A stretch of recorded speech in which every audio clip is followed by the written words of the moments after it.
အလုပ်တွေပုံပြီးစိတ်ပူနေလားအခွင့်အလမ်းတွေလက်လွတ်ခံနေတာလားအချိန်ဆွဲခြင်းကတင့်အနာဂတ်ကိုပျောက်ဆုံးစေပါတယ်နောင်တအရေးကနေလွတ်မြောက်အောင်ဒီမှာကြည့်ပါ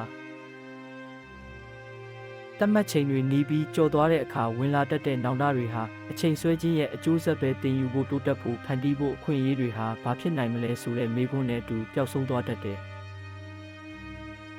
အချိန်ဆွဲခြင်းရဲ့ဆုံးရှုံးမှုဟာတတ်မှတ်ရဲ့ကြော်တာထက်ပိုပါတယ်ကိုယုံကြည်မှုတိုက်စားပြီးစိတ်ဖိစီးစိုးရိမ်စိတ်တွေတိုးစေတယ်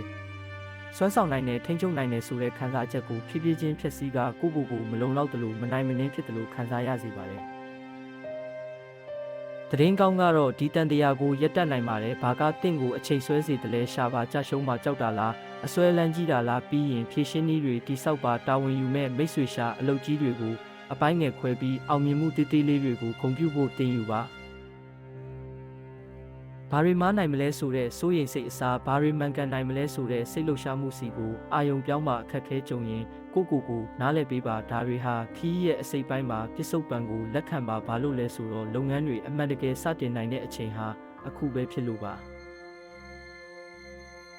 အခွင့်အလမ်းတွေကိုရဲဝံ့စုပ်ကင်နိုင်ပြီးရီမန်းချက်တွေစီတစိုက်မတ်လှမ်းနိုင်တဲ့ဘဝမျိုးကိုမြင်အောင်ကြည့်ပါအချိန်ဆွဲတဲ့အကျင့်ကနေလွတ်မြောက်ခြင်းဖြင့်တင့်ဆွမ်းရည်အမှန်ကိုဖော်ထုတ်ပြီးပြေးဝတဲ့ဘဝလမ်းပေါ်လမ်းပါတင်ဆန္ဒရှိတဲ့အနာဂတ်ကစောင့်နေပါတယ်အခုပဲလှုပ်ဆောင်ပြီးပိုင်ဆိုင်လိုက်ပါ